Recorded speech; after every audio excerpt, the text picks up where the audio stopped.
한번 넘어 보시고요. 이 속도 조정률. 속도니까요. 예, 속도니까 요 밑에 공식이 더 좋은데 위에 거보다는 요거. 속도니까 위에 분자에 속도가 들어간다. 그 다음에 밑에는 델타 P에 대한 개념들이 들어간다.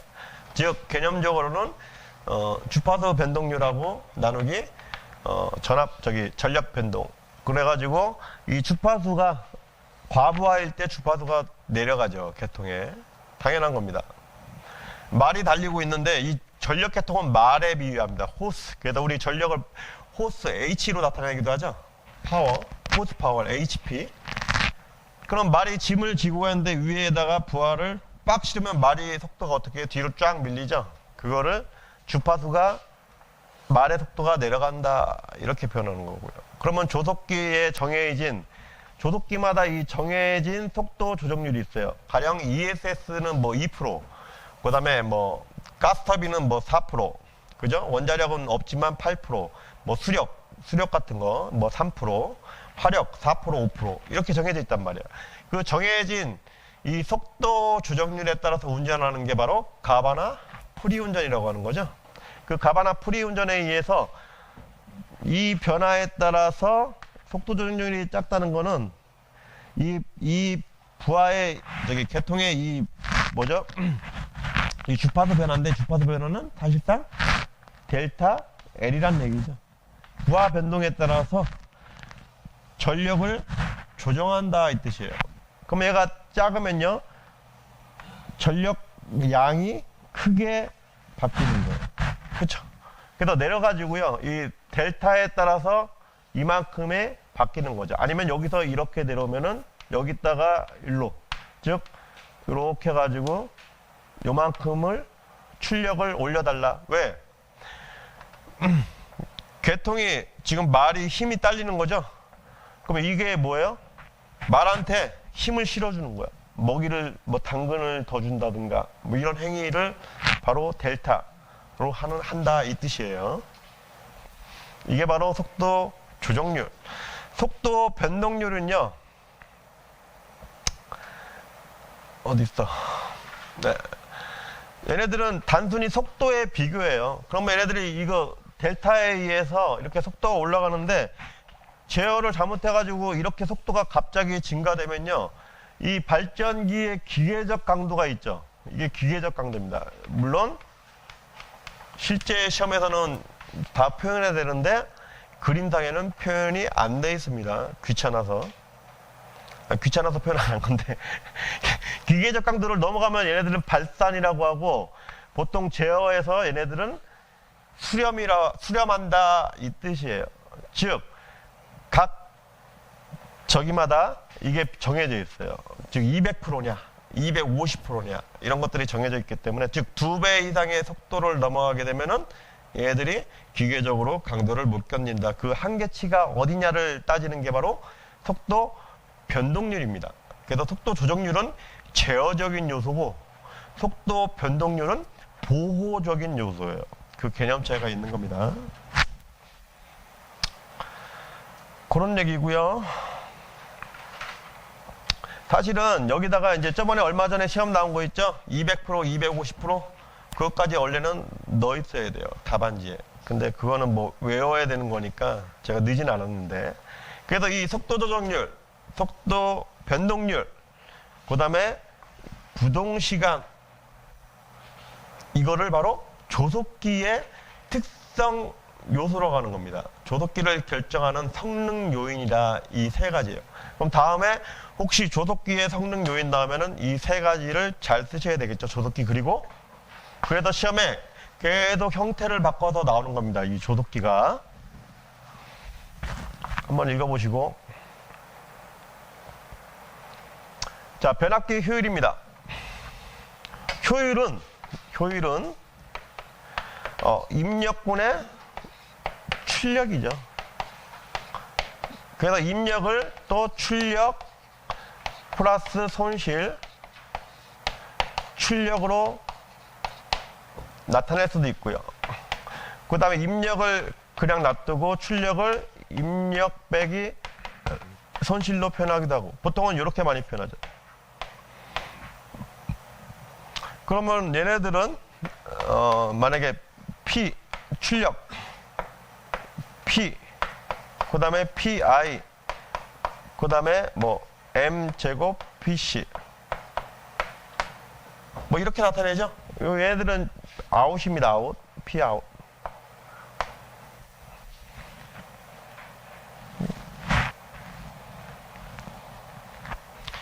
P 아웃인데 여기에 뭐가 관련돼 있어요? 이 부하율이 관련돼 있죠.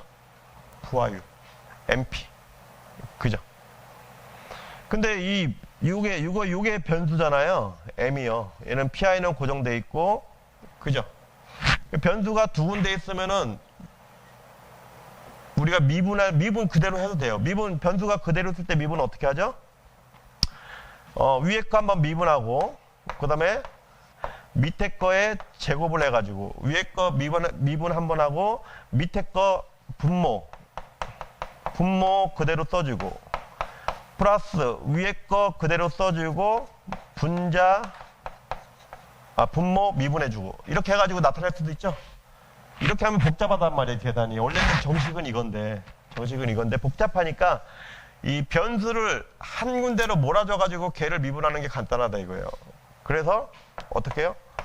P0를 n분의 1 PI에 MPC로 해서 저 변수가 이쪽으로 다 몰렸죠? 그래서 얘를 미분합니다. 얘를 미분하면은 얘는 고정된 상수라 0이 나오고 얘네들은 마이너스 m제곱 1의 PI 플러스 PC가 나오겠죠? 0. 그래서 PI는 m제곱 PC라는 아주 유명한 공식이 나왔죠.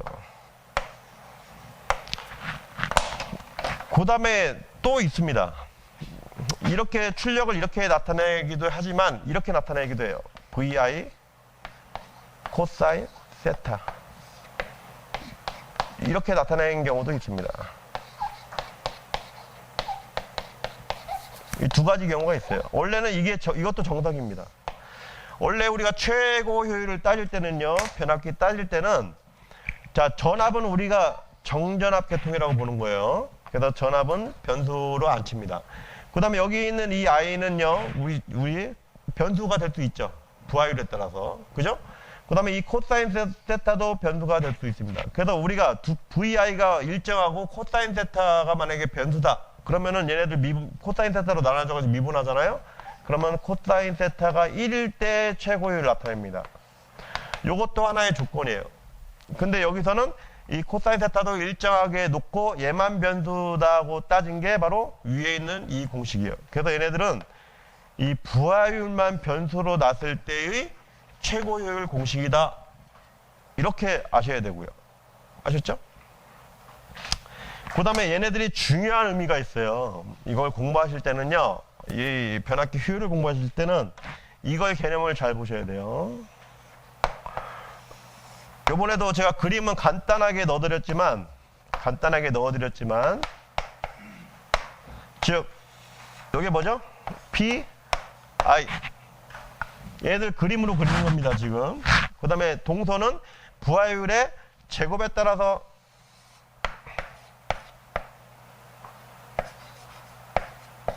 이렇게 되는 거죠. 두 개 합치면은 물론 이렇게 되겠죠. 근데 요거 안 쓴다. 이렇게 비교하는 이유가 있습니다. 즉 여기가 뭡니까? 여기가 바로 PI하고 M제곱 PC 되는 지점이란 얘기죠. 이게 지금 우리나라는 정해져 있습니다. 최고효율 부하율 기준이 되는 표준 소비효율 부하율이 정해져 있어요. 몇 프로로?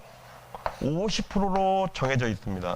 그 정한 이유는 조금 이따 말씀드릴게요. 왜 50%로 정했는지. 자, 그러면 최고효율 곡선이 얘네들이 여기서 효율이 최고가 된다 이거죠. 이게 리타고요. 여기는 최고 효율 맥심이 된다는 얘기예요. 이 그래프입니다. 그죠? 자, 여기서 중요한 개념이 나옵니다. 이 철선비라는 개념이 나옵니다. 아까 최고효율 제일 조건은 m제곱 PC죠.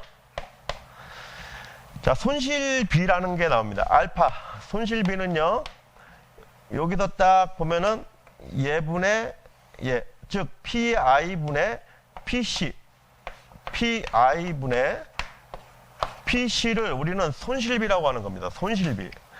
변압기의 고정손과 부하손, 철손과 부하손의 비율이다, 이 뜻이에요. 손실비가. 그럼 얘는 위 실수식에 의해서 어떻게 돼요? m제곱분의 1이 되죠? 그죠? 그러면은 만약에 알파가 큰 변압기다. 큰 변압기를 언제 쓰느냐? 자, 알파하고 손실비하고 얘하고는 반비례 관계가 있죠. m이 작을 때, 즉 저부하율일 때는요, 손실비가 큰 변압기를 사용하는 겁니다. 저부하율일 때는. 저부하일 때는 동선이 많이 안 걸리겠죠. 그렇기 때문에 알파가 큰, 즉, 자, 저부하일 때는요, 여기 있단 얘기예요. 여기. 그럼 여기 있을 때는 PI분의 PC가 음수가 되죠? 작죠? 자, 저부하일 때는 이 동선보다 얘가 커지죠? 지금 얘가 커졌잖아요. 저부하일 때. 얘가 크단 말이에요. 예. 그래서 이 고정손을 철손이 작은 변압기를 선택해야 된다는 얘기예요. 그런 변압기는 바로 아몰퍼스 변압기다, 이 뜻이에요. 이거 개념 알고 계셔야 됩니다. 중요한 개념이에요. PI분의 PC. 이거 알고 계셔야 되고, 또 아몰퍼스 변압기의 개념. 자, PI를요, 아몰퍼스 변압기는 PI가 PH하고 이렇게 돼 있죠. 그 중에서도 이 PH가 줄인 게 아몰퍼스 변압기죠. 그래서 얘네들을 이렇게 내렸단 말이에요. 아몰퍼스 변압기. 그러면은 동선이 같을 때는 어디서 얘네들 최고 효율점이 형성돼요? 여기란 말이에요. 그래서 이 최고 효율 곡선이 이렇게 그려집니다. 이게 아몰퍼스예요. 즉, 아몰퍼스 변압기는요, 부하율이 40% 이하에서 최고 효율이 되는 겁니다. 아몰퍼스가. 이해하셨습니까? 그 다음에 우리 초전도 변압기라고 하면요, 초전도 변압기.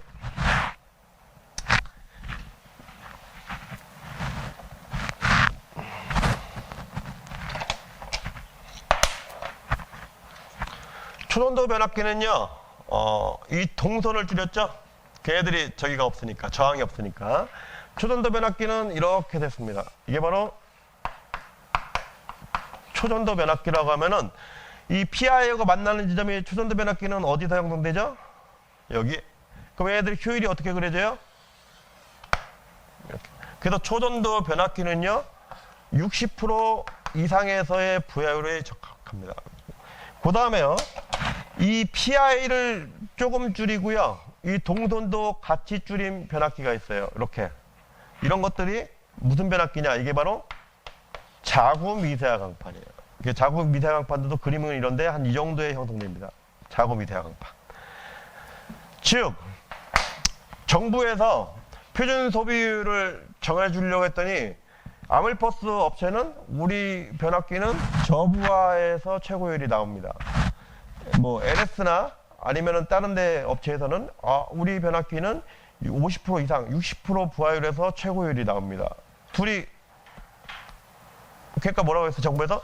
야, 그러면 정부에서 잘하는 거 있죠. 반땡하자, 반땡. 절반으로 정하자. 그래서 나온 게 바로 50%일 때의 최고 부하 기준으로 부하율을 정했다, 이 뜻이에요. 아셨습니까? 이 그래프는요, 변압기 나왔을 때요, 거의 들어갑니다. 거의. 통합운전이든 무슨 운전이든 간에요, 거의 들어가야 되는 핵심 그래프예요. 그 다음에 여기서 얘기 안 했지만 선생님들, 알파고요, 퍼센트 임피던스의 관계를 설명하시오.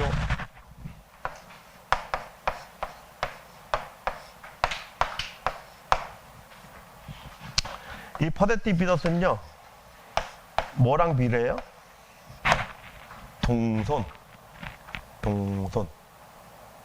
동손입니다. 그 다음에 이거 고민해 보셔야 돼. 즉 동선이라는 건 건선이 많이 N턴이 많이 됐다는 얘기죠.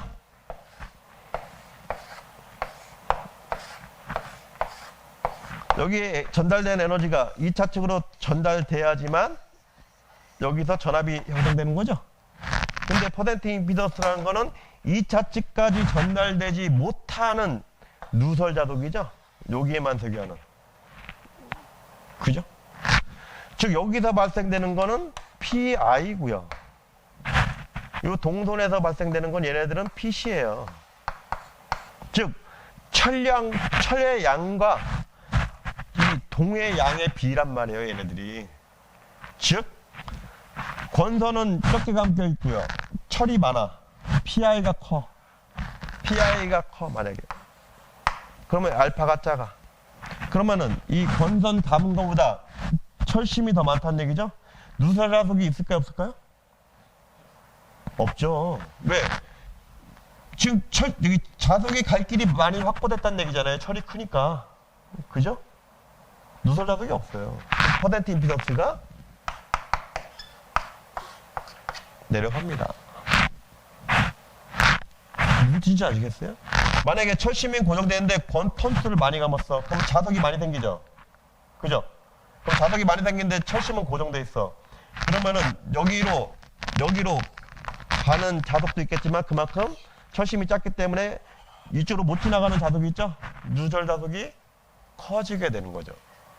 마치 저희가 부산 갈 때 평상시에는 안 막히고 잘 내려가죠. 고속도로로. 그때는 누설 자석이 있다 없다? 없는 겁니다. 근데 설날 때 아니면은 뭐 부산 내려갈 때 꽉 막히면 우리 어디로 가요? 국도로 빠지죠. 그게 바로 누설 자석이야. 응? 그리고 고속도로가 바로 요 길이에요. 즉 자석이 잘 통하는 길, 즉 차가 잘 지나가는 길, 이게 고속도로고요. 이 자석이 우리들 차야. 선생님들의 차. 무슨 얘기인지 이해하셨어요? 이게 바로 철심이 크다 이게 아니에요. 우리 퍼센트 임피던스나 이런 걸 논할 때는 철심이 크다 이게 아니고요. 철심이 권선보다 상대적으로 크다 이렇게 얘기해야 되는 거야. 항상 상대성으로 얘기하는 거지 뭐 권수비가 많다 이게 얘기 아니에요. 철심보다 권수비가 많이 감긴 변압기는 퍼센트 임피던스가 크다 이렇게 얘기하는 거야. 하나로 얘기하는 거 아닙니다. 이 개념이 되게 어려운 개념이에요. 퍼센트 임피던스는 누설 자독입니다. 누설 자독.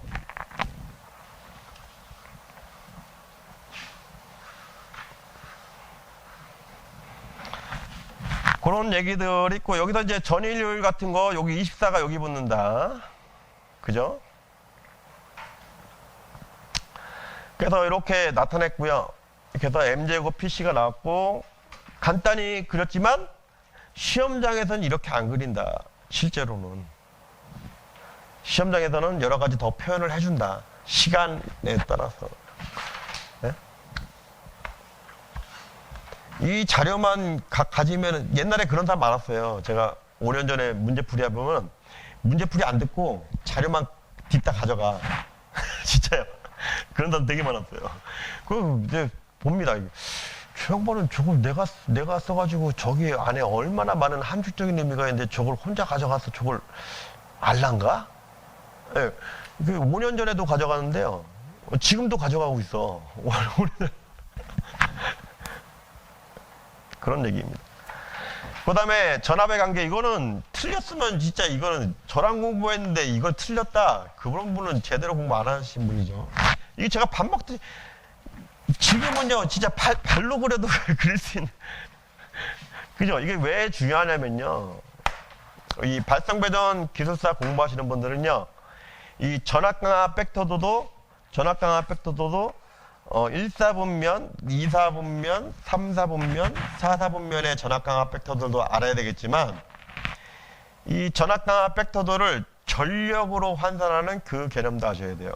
발성배전은 전압강압 벡터보다 더 중요한 게 이 전압강압 벡터들을 전력으로 환산하는 그런 개념이 더 중요한 거예요. 그래서 그게 두 문제가 나왔죠, 이번에. 1교시에 이거, 그 다음에 저기 뒤에 3교시인가 4교시에 발전기 가능 출력 곡선. 걔들도 다 전압과 벡터도에서 시작해가지고 뭐로 바꾼 겁니까? 다 전력으로 바꾼 거죠. 그 개념이 굉장히 중요한 겁니다. 그러면은 여기 이제 저기 이제 R을 무시했습니다. 무시해가지고 이렇게 그렸다는 거죠.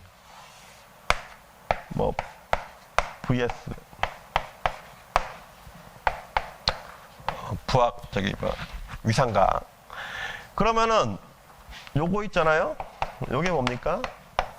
VS의 사인 델타죠. 그러면 전압 차원입니다. 얘네들을 전력으로 바꾸려면은 우리가 뭐를 곱해야 돼요? 요런 수전단 전력으로 바꾸려면은 요런 전류 차원을 곱하면 되죠. 그래서 그 유명한 X분의 VS, VR, 사인 델타가 여기서 나온 거죠. 그죠? 물론 얘네들을 전류를 그려가지고요.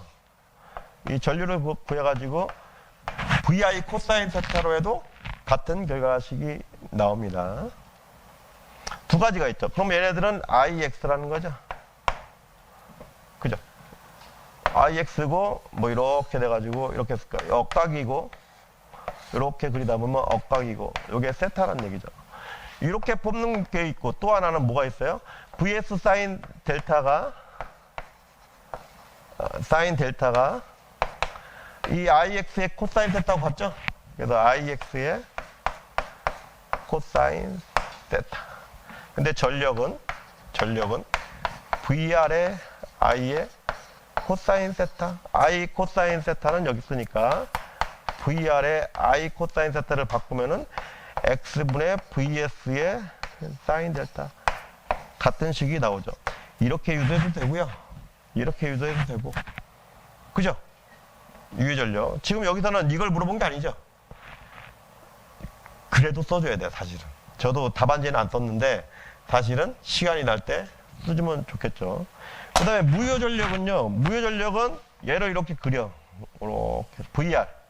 그 다음에 VS를 쫙 그리면은 요 차이가 여기서는 이제 요거겠죠. 요 차이가 바로 여기서는 여기 직각을 그리고 요 차이가 바로 요거는 QS고요. 요거는 QR이에요. 그쵸? 그 다음에 이 전체는 뭐죠? 전체 크기는? VS, 이 전체 크기는 뭐라고 해요? VS의 코사인 델타죠? 그죠? 그럼 여기다가 X분의 VR을 딱 곱하면은 X분의 VS, VR의 코사인 델타. 얘네들을 한번 미분한 거네요. 즉 얘네들이 동기 화력의 개념이 되는 거죠. 동기 화력의 개념입니다. 그죠? 자, 요런 거는 짜투리였고요. 지금 이제 우리가 풀 거는 QS죠. 그럼 QS는 자, 여기서 직각을 딱 그어. 그러면 얘네들은 요게 VR이니까 VR의 코사인 델타죠. 그죠? 그러면은 이 QS는요, X분의, 이때는 VS를 전류 차원을 곱해주고요. 이 전압 차원 같은 경우는 이 전체가 VS니까 VS에서 얘 빼준 게 요거죠. VS에서 마이너스 VR 코사인 델타 해주면은 이게 바로 송전단 측 무효전력. 그 다음에 QR은요, 수전단 측은 여기니까 이 전체는 얘네들은 수전단 측이니까요. 수전단 측 전류를 곱하는 겁니다. X분의 VR. 그 다음에 여기 전압 벡터를 요것만 표현해 줘야 되니까 전체는 얼마예요? VS의 코사인 델타 마이너스 VR을 해준 게 바로 이 QR이죠. 요거 묻는 겁니다. 여기까지 써주셔야 되고요. 그 다음에 얘네들이 이게 바로 뭐예요? 이게 바로 SVG의 원리예요. SVG 할 때는 이렇게 하죠. 계통이 있고요. 여기 변압기가 있고요. 코일. 그 다음에 여기 전력 변환 장치가 있고 에너지 저장 장치가 있죠. 이렇게 하죠. 그럼 여기가 VS 시스템, 여기가 인버터죠. 근데 우리는 항상 무효전력을 표현할 때 계통에서 이쪽으로 수용가 쪽으로 얘네들을 정방향으로 하기로 전류의 방향을 정했죠. 그래서 얘네들은 수식이 VS 마이너스 I의 여기 X니까 I의 X, VI 이 공식이 들어가는 겁니다. 이 공식.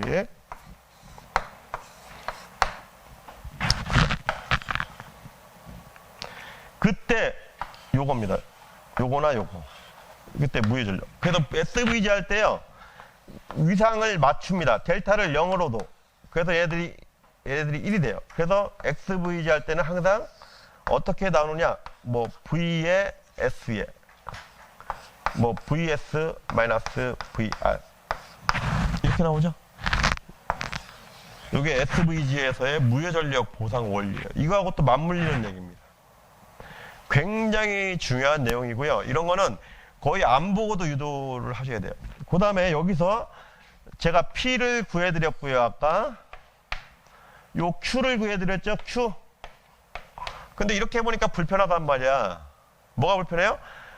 우리 유효전력은 가로에 표현하고 싶죠? 그 다음에 무효전력은 어디다 표현하고 싶어요? X축에다가. 그래서 P하고 좀 X를 좀 바꾸고 싶은데, 그 다음에 발전기로 치면요. 발전기로 치면은 얘네들이 무슨 운전이에요? 발전기로, 지금은 개통으로 얘기했는데, 발전기로 치면 지금 무슨 운전이에요? 과여자 운전이죠? 만약에 얘네들을 발전기로 해가지고 저여자 운전을 했다. 저여자 운전을 했다. 그러면 전류가 이렇게 되죠? 그죠? 그 다음에 얘네들은 이 Q가 마이너스 Q가 되는 거죠? 저여자 운전하면은 발전기로. 그 다음에 이런 발전기의 운전은 이 P를 일정하게 한 다음에 제어하기 때문에 이 발전기의 무효전력 운전을 우리는 일정 유효전력 운전이라고 하는 거죠. 그죠? 이 발전기의 여자 상태에 따라서 Q가 플러스가 될 수도 있고 마이너스가 될 수도 있어요. 그래서 플러스 Q를 어디로요? 얘들을 이제 발전기 가능 출력 곡선으로 이렇게 바꾼 거야. P는 X축으로 두고 여기 플러스 Q를 위에다 그리고 이 마이너스 Q를 밑에다 그렸더니 얘들의 출력 가능 곡선이 이렇게 그려지더라 이거예요. 이해하셨습니까? 전압으로 볼 때는 이렇게 그리는 게 편한데 우리가 유효전력, 무효전력으로 보니까 이렇게 보고 싶다는 얘기지. 그러니까 이렇게 보고 싶다는 얘기예요. 그죠? 그러니까 얼마나 불편해. 사람이 이렇게 보는 것보다도 얘들을 이렇게 바꾸면 편하겠죠? 그래서 이 P를 일로 넣고요.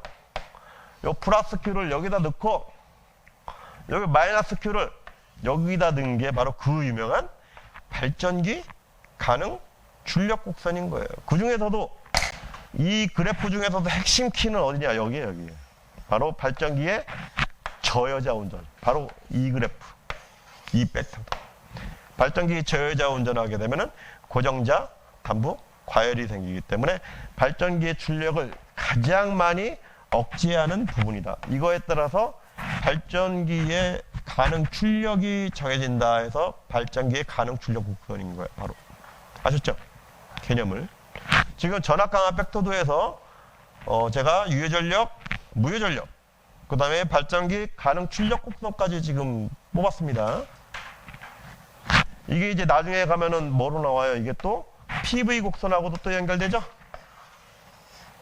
선생님들이 오늘 집에 가서 하실 일은 전압 강화 벡터도 하나 그리고 전압 강화 관련 수식 한 10개 쓰고 그 다음에 걔네들을 전부 다 전력으로 바꿔가지고 시험에 어디 나오는지 다 그려가지고 벡터도를 정확하고 수식까지 SVG까지 지금 제가 얘기해 드린 것만 벌써 20문제 정도 되고요.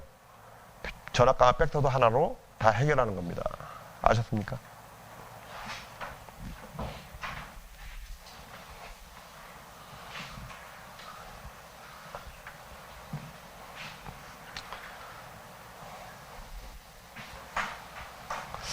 이거 사시험 대분들은 이해 못 하실 수도 있는데 좀 걱정이 되긴 하는데요. 뭐 어쩔 수 없어. 이래야지 합격하니까.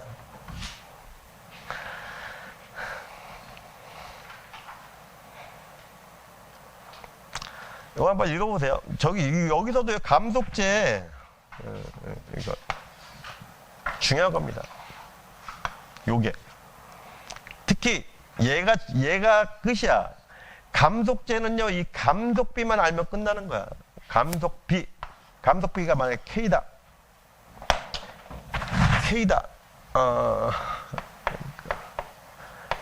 흡수 업서버 흡수 단면적. 그 다음에 스캐터 산란 단면적. 스캐터 곱하기 얘네들의 요게 바로 감속 감속비라는 건 얘네들의 능력에다가요, 흡수 단면적에 산란 단면적. 산란 단면적이 많으면 많을수록 뭐죠? 감속이 크게 발생한다. 그 얘기죠. 즉 얘네들이 고속 중성자예요. 고속 중성자. 그래서 저희가 고속 중성자를 중속, 저속, 열 중성자로 만들어야죠. 거기에서 PF가 나오는 거죠. 이 4인자 정수. 이거 쓰실 때요, 4인자 정수하고 같이 맞물려서 쓰신 분, 그 다음에 이 공식 쓰신 분, 이분들이 7점짜리예요. 근데 대부분은 이것만 쓰기도 힘들으셨을 테고, 왜냐면 기억하기 힘드니까. 그 다음에 이것까지 4인자 공식까지 같이 엮어 쓰신 분이 바로 7점짜리입니다. 그냥 뭐 이렇게 쓰시면 그냥 5점, 뭐 5.5점, 뭐 4점 뭐 이거예요. 그렇게 해서 넘어가시고 원자력은. 근데 원자력 공부하실 때는요, 항상 4인자 공식에 여기 지금 어디를 얘기하고 있는지를 명확하게 캐치하고 공부하셔야 돼요. 요거는 기본서에 있는 겁니다. 결국에는 우리가 배전 자동화, 다스 뭐 이런 거 할 때는요, 다스하고 EMS하고 연동돼야 되고요. 그럼 배전 자동화에서 진짜 이거 외우는 게 아니에요. 이거 공부하실 때요, 이거 외우시면 안 됩니다. 그리고 실제로 그림은 이렇게 그렸지만 실제 시험장 가면 이렇게 안 그리죠. 실제 시험장 가면 이렇게 안 그립니다. 뭐 변전소, 뭐 OLTC, 그 다음에 여기 뭐 수용가,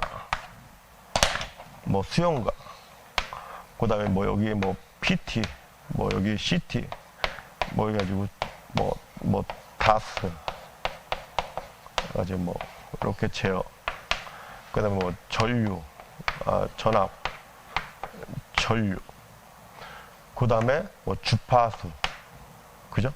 그 다음에 뭐 플리커, 고주파, 이런 거. 그 다음에 여기에 뭐 있죠? 전력 양계도 중요하죠. 전력량. 그 다음에 얘네들로 계산해가지고 뭘? PQ로 해야죠. 그래서 Q가 부족하면은 OLTC하고, 유효 전력이 부족하면은 여기에 뭐 에너지 저장 장치가 있다. 그러면 유효 전력은 에너지 저장 장치를 보내가지고 방출한다든가. 이런 거는 있을 수 없는 그림이에요. 실제 시험에서는. 그거 왜 넣냐? 뭔가 그림은 넣어야 되는데 제가 이거 다 그리면은 시간이 없어요. 일주일 내내 밤새야 돼. 아셨어요?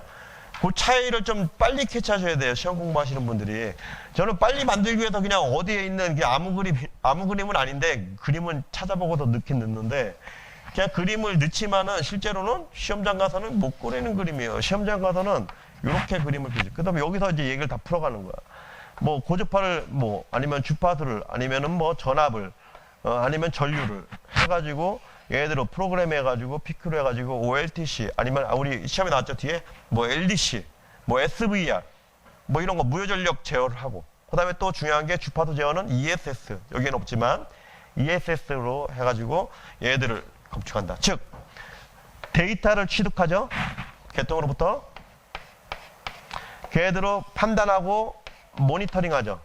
그래가지고 모니터링에 인간이 들어가죠. 이게 바로 HMI입니다. 휴먼 인터페이스. 이게 미래에는 이렇게 하면은, 자, 여기서는 인간이 골치 아프죠? 기계하고 대화하려니까 얼마나 골치 아파. 기계로 선생님도 컴퓨터 앞에 있는 게 좋아요? 거기 보면 배전 자동화 하면 애들 여기 뭐 이렇게 가만히 눈이 하얗게 돼가지고 이렇게 화면만 계속 바라보고 있는 그림 가끔 보시죠?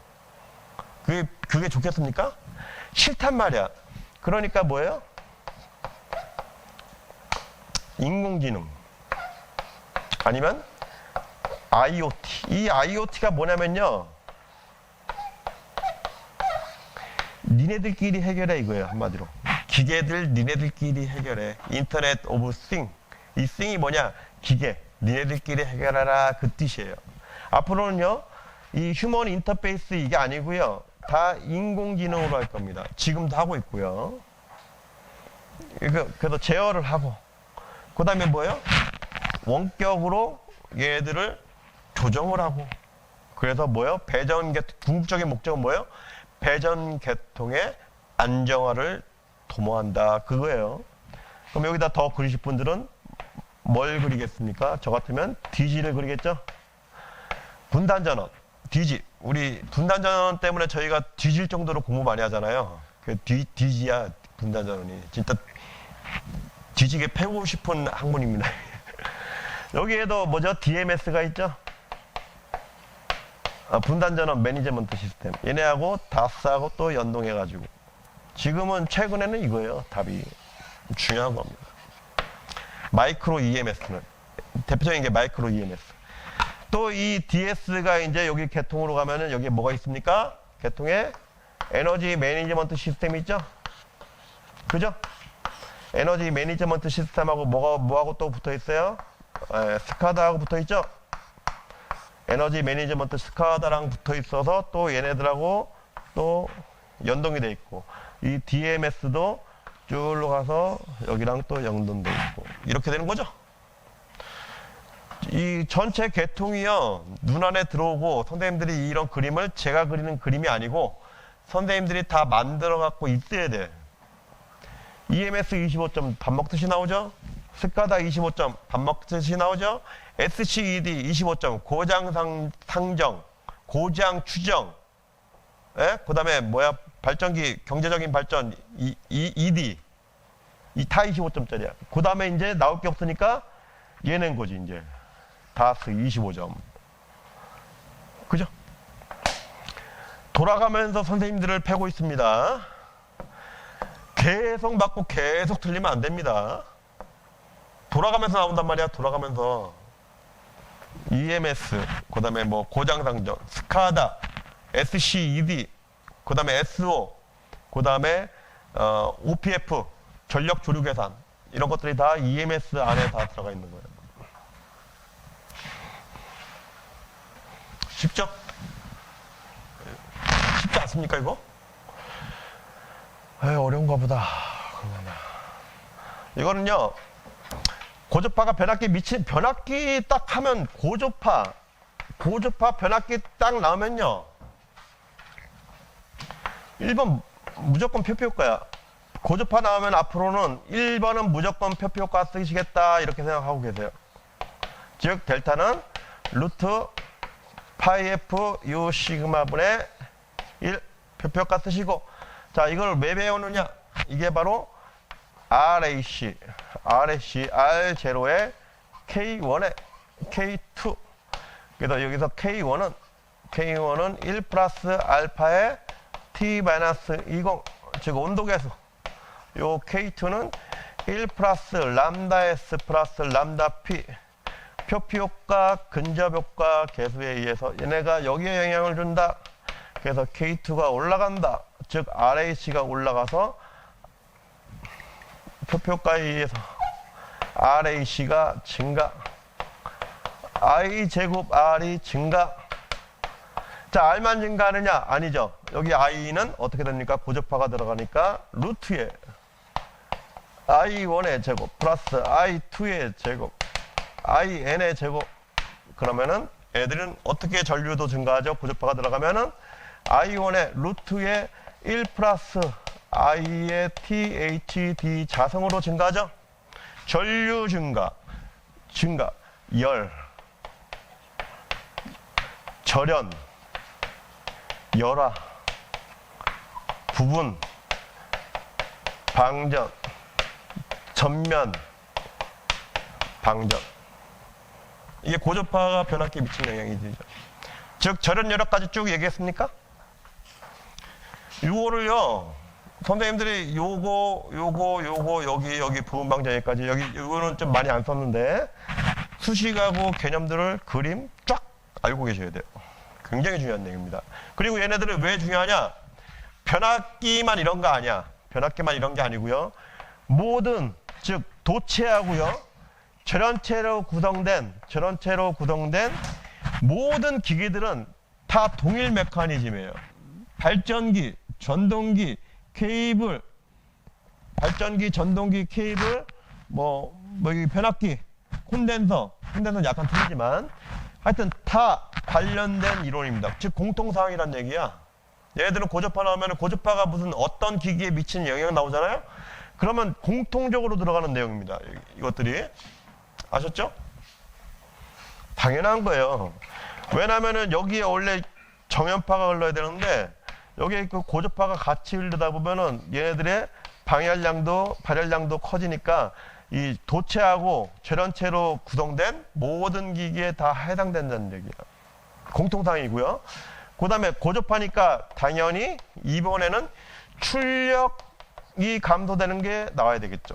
이 출력 감소되는 걸 나타내는 게 대표적인 게 THDF예요. Total Harmonic Derating Factor 루트. 이게 오늘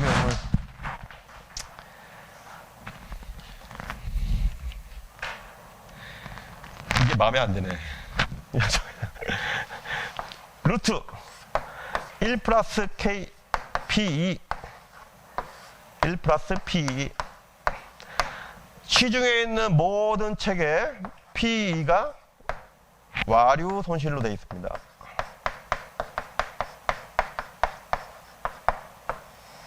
자, 얘네들은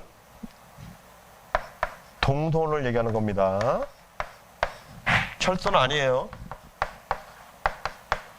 철소는 아닙니다.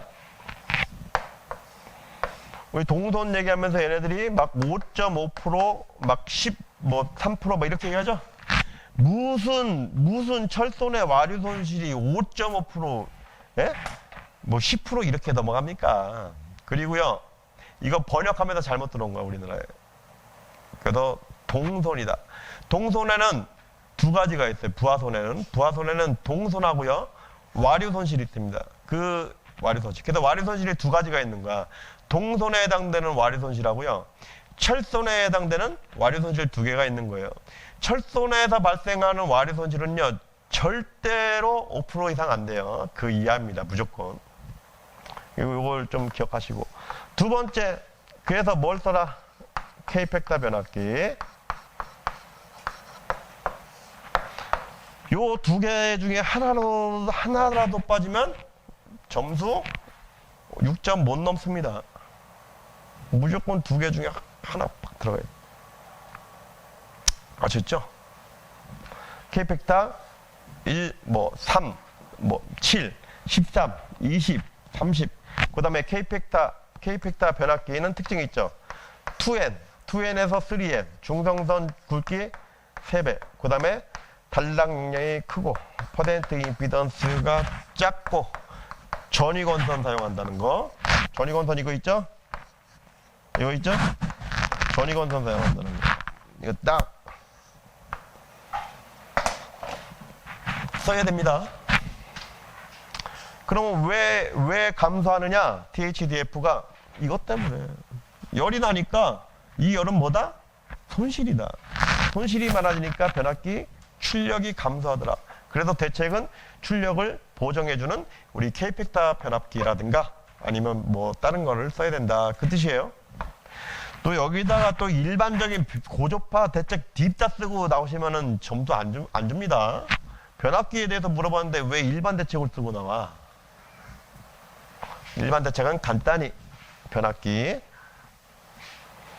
그 다음에 조류 계산 목적은 안 하겠습니다. 저번에도 했었고 많이 했었죠. 그래서 A시법과 D시법이 있는데, 자, A시법과 D시법이 있는데, D시법은 뭐죠?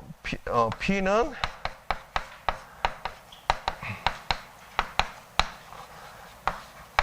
델타에서 X분의 얘를 델타로 바꾼 거고, A시법에는 가우스, 자이델, 뉴턴, 랩슨법이 있는데 얘네들의 키는 가우스 자위들의 키는 뭐다?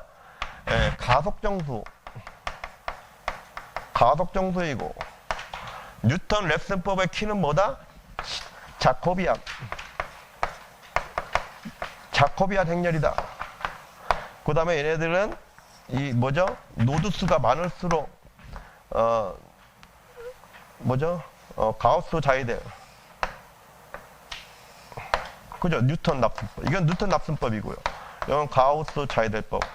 즉 뉴턴 얘가 노드수가 많아지면 가우스 자위들이 더 많은 계산 시간이 걸리고 노드수가 적을 때는 오히려 가우스 자위들이 더 작은 시간 걸린다. 이거죠? 키가? 요게 다야.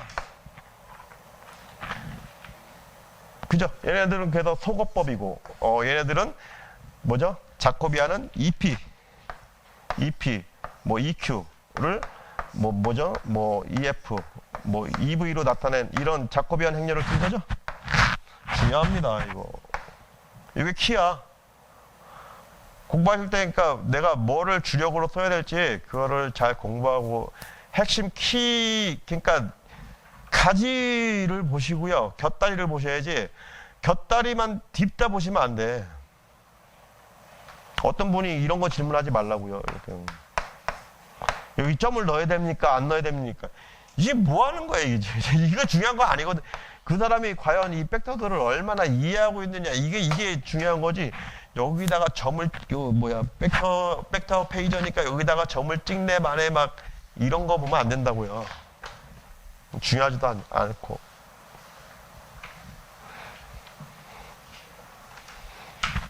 그런 내용이고요. 이것도 외우는 게 아니라고 했죠? 이걸 왜 외우고 있습니까? 그죠? 발전기가 있고, 계통이 있고, 전동기 이 관계를 잘 아시죠? 여기는 전동기가 정해졌다 하면 PM하고 QM이 정해졌다는 얘기고요. 여기 손실이 있으면은 여기 PS도 PG도 정해졌다. 왜? PG 빼기 PG는 PM 플러스 PL을 공급하니까. 그 다음에 발전기는 우리가 유기 기전력을 알 수가 있죠? PG하고 EG 알 수 있고. 그럼 얘네들도 모선도 여기 있죠. 슬랙 모선도 여기 전압이 그대로 연결되어 있으니까 여기 뭐죠? 전압을 알 수 있는데 그 대신에 여기서는 이 PL을 형상화시키기 위해서 얘를 뭘로 바꿨습니까? 위상각으로 바꾼 거죠. 그죠? 요걸로 얘를 이 손실을 왜냐면은 이 발전기에 많은 모선이 있는데 가장 큰 계통의 손실을 우리가 따져야 되기 때문에 얘네들을 위상각 개념으로 바꿔가지고 설명해가지고 푸는 게 바로 이 기지량, 미지량에 대한 얘기죠. 이렇게 쓰시면 안 되고요. 실제 시험에서는 얘 공식, 발전기 유기기전력 공식, 이거 표현해 주시는 게 좋겠죠. 실제 시험에서는. 그냥 뭐 남들처럼 그냥 뭐 이렇게, 이거 누가 몰라. 전국에 있는 사람 다 알지. 개통도라도 좀 그리시고, 이렇게 그리라는 얘기가 아니고 저처럼 그리라는 얘기예요. 이렇게. 간단히 해가지고 이게 왜 갖고 했고 얘네들을 슬랙 모선으로 왜 델타 처리했는지 그거를 잘 설명해 주는 게 키란 말이에요. 아셨죠? 넘어가겠습니다. 시간 없다. 유도전동기는 간단히 볼게요. 자, 유도전동기에서 제일 선생님들이 저압이니까요. 고압이라고 했는데 고압일 때는요 이런 거 안 씁니다. 무슨 파워퓨즈, 뭐 MCB 이런 게 어디 있습니까? 이게 고압이죠. 선생님들 현장에 있는 거. 그죠? 12. 그 다음에 여기가 TD가 있을 수도 있고요. 그죠? TD가 있고. 보통 계정기하고 12 타입이죠? 요건 저압이고요. 요것도 고압 타입입니다. 비율차동. 내부 고장부. 그래서 계정기 정정은 당연히 전격 전류의 한 120%. 자, 여기서 더 언급하실 분들은 여기다가 서비스 팩터가 있으면 좋아요. 서비스 팩터가 있으면 얘네들을 더 이게 완화시켜도 되죠? 뒤로. 그런 얘기고요. 그 다음에 기동전류 표현하셨어야 되고요. 기동전류가 왜 그렇게 나오는지. 자, 전동기는 기동전류가 왜 큽니까? 네? 그냥 책에서 크다고 하니까? 그렇게 공부하시면 안 돼요. 전동기는 기동전류가 왜 커요? 공부하실 때 궁금하지 않습니까? 공급의 자속을 채우기 때문이라고 선생님이 말씀하셨습니다. 아, 예. 그렇게 얘기를 했죠. 그거를 이제 잘 설명. 변압기는요, 변압기하고 비교해 보시면, 변압기는 여기 NI를 걸자마자 철심이 있기 때문에 자속이 그냥, 철심이 아까 뭐라고 했죠? 자속의 고속도로라고 했어요. 전동기에는 철심이 있는데 뭐가 있어요? 이 철심이, 자, 고속도로는 있어. 근데 중간에 뭐가 있는 거야? 다리. 이 다리로 치면 이거야. 현수교 있죠? 부산에 가면 현수교 있죠? 이 공국이란 건 이런 거야. 얘가 내려올 때까지 기다려야 돼, 자속이. 못 지나가, 공국을. 그럼 이 공국에, 그러면 자속이, 이 공기들을 계속 밀어내면서 자화시켜야 되겠죠? 즉, 무효전력 Q가 필요해. 그럼 개통에 있는 Q를 쭉 빨아당기죠? 그게 무슨 형태로 나타나는 거예요? 도립전류 형태로 쭉 나타나는 겁니다. 무효전력이 필요해서. 그럼 개통에 있는 무효전력을 끌어갔죠? 그럼 개통에 있는 무효전력이 나갔기 때문에 개통에는 전압이 어떻게 돼요? 떨어지죠. 떨어집니다. 그 다음에 유도전동기는 또 특징이 하나 더 있죠. 여자기가 없어. 조선시대로 치면 여자기라는 건 남자의 그 거시기야. 혹시 뭐 여자 수강생분들 있고 그러면 안 되는데. 무슨 얘기인지 아시겠어요? 여자기가 없으면은 스스로 자석을 못 만들어요. 그러니까 정체성이라고 하긴 그렇고, 자석을 못 만들기 때문에 개통에 있는 무효전력을 흡수할 수밖에 없어요. 그죠? 그 다음에 얘네들은 동기화 장치는 필요하지 않아. 그 대신에 자기동이 가능해. 왜 그러죠? 개통에 이렇게 자석이 돌고 있기 때문에 얘네들이 자석화돼 가지고 따라갑니다. 근데 동기전동기는 안 그래요. 그쵸? 동기전동기는 뭐가 있어요? 여기에 여자회로가 있어요. 여자회로. 그래서 스스로 자석을 만들어내. 유도전동기가 왜 유도전동기냐?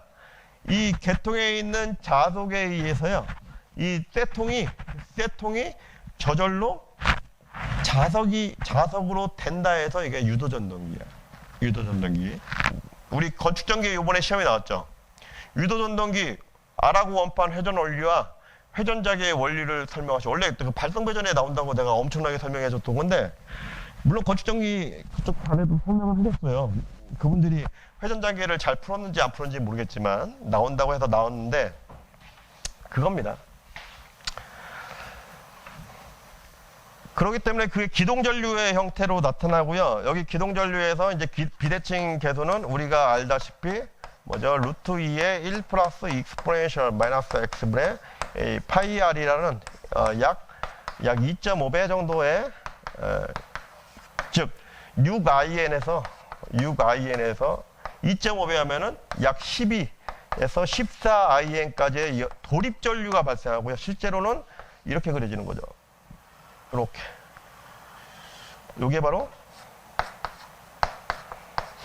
요게 6i입니다. 그죠? 6i에는 동기전동기의 xd 다시는 몇 프로예요? 17%죠. 그죠? 그래서 얘네들의 이 초기 전류는 비유법으로 하면은 1. 그래서 0.17분의 1 하면은 이게 바로 6in이야. 그래서 그죠? 6in의 근거, 12in이 왜 나오는지 이런 것들. 그다음에 여기 스톨 있죠? 이 스톨하고 그다음에 어디 있죠? 요거 이 공식 암기하시. 이거 유도도 되는데요. 그냥 암기하세요. 이 t는 타우의 ln 뭐 i 제곱 마이너스 k의 ib의 자승 i 제곱 마이너스 i 포스트. 이거 전에 과거에 이미 흐르고 있는 전류가 있으면 얘가 커지게 되면요 시간이 작아진다. 즉 보호하는데 얘가 시간이 작아지면요 더 과하게 보호를 해줘야 된다 이거예요. 핫스타트라고 그래요. 처음에 전동기를 저희가 처음 전동기를 돌릴 때 그때는 전동기가 뜨거운 상태가 아니죠. 차가운 상태입니다. 그때 돌리는 걸 콜드 스타트. 근데 전동기를 돌리다가 멈췄다가 열이 식기 전에 재가동할 때가 있죠. 그때의 스타트는 핫 스타트라고 하는 거야. 그러면은 그때는 과열이 남아있기 때문에 더 얘네들이 더 빠른 시간에 차단을 해줘야 되죠. 그래서 콜드 스타트는 중요하지 않아. 핫 스타트가 중요한 거야. 핫 커브가. 이게 바로 전동기의 내열 특성 곡선이에요. 자, 보호개전할 때는요. 보호개전할 때 제일 중요한 게 뭐냐면은 피보호기기 내량이에요. 즉 뭐죠? TR의 안시포인트, 케이블의 내열 특성 곡선, 콘덴서의 10% 케이스 파괴 특성 곡선, 전동기의 핫 커브.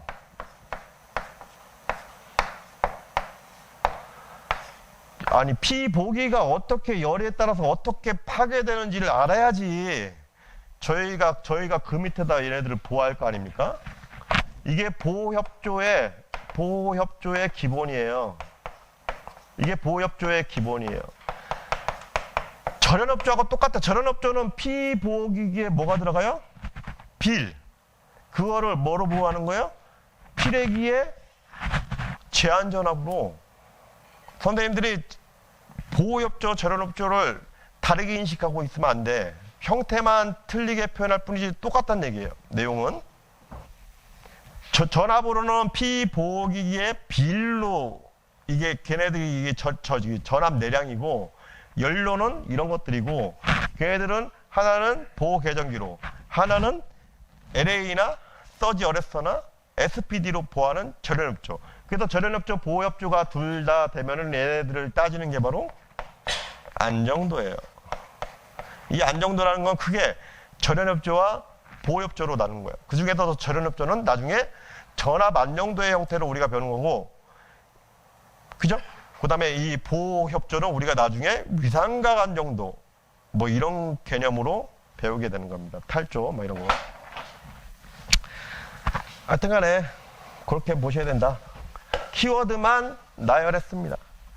조금, 그 다음에 지락보는, 지락보 하면요, 무조건 접지가 나와야 돼. 왜? 이번에도 시험에 나왔지만, 접지는요, 우리가 왜 배우는 거냐? 물론 이상전압. 접지는 크게 두 가지. 접지해가지고 우리가 뭘 구합니까? 일선 지락전류하고 건전상 전위 상승을 배우죠. 그러면은, 이거 다 풀었죠? 우리 대칭자표법에 의해서 다 풀어. 왜 푸냐, 이거 왜? 풀어서 뭐 하려고? 이거는 뭐? 둘 다 보호, 얘네들은 개전. 얘네들은 절연 협조 때문에 구하는 거죠. 그 다음에 얘네들은 3I0. 유도장애 아니겠습니까? 그죠? 이거예요. 이것 때문에 배우는 겁니다. 그 다음에 두 개 곱하면 나중에 이게 뭐가 돼요? 뭐, 전력이 되겠죠. 전력 안정도. 그래서 우리가 비대칭 좌표법을 그래서 배우는 거야. 얘네들 구하고, 얘네들 구하고. 여기서 뭐가 나옵니까? 알파가 나오죠. 건전상 전이당. 이거 가지고 뭘 구해요? 피레기의 전격 전압을 구한 다음에 이걸 뭘 구해요? 피레기의 제한 전압을 구해서 이 제한 전압이 피보호기기의 빌보다 낮아야 된다는 바로 절연협조의 기본 개념을 배우는 거죠. 그 중에 하나예요. 그 중에 하나다. 즉 지락전류의 크기를 알아야지 내가 Y 잔류로 할지 3건선으로 할지 SGR로 할지 결정되는 거 아니겠습니까? 지락전류를 알아야지. 그죠? 그 다음에 비접지에서는 이 일선 지락전류 계산할 때 걔네가 충전전류의 형태로 나타나요. 그죠? 이번에 건축전기에서 충전전류 나왔더라고요. 충전전류의 발생 원인, 영향, 대책, 발동배전에 나올 게 건축전기 나왔어. 충전전류, 비접지에서 충전전류를 구해야지 유효접지가 유효한지, 보호개전이 잘 되는지, 페란티 현상이 일어나는지, 전동기 자기여자 현상이 일어나는지 발전기 자기여자가 일어나는지 이런 걸 배우는 거죠. 그죠?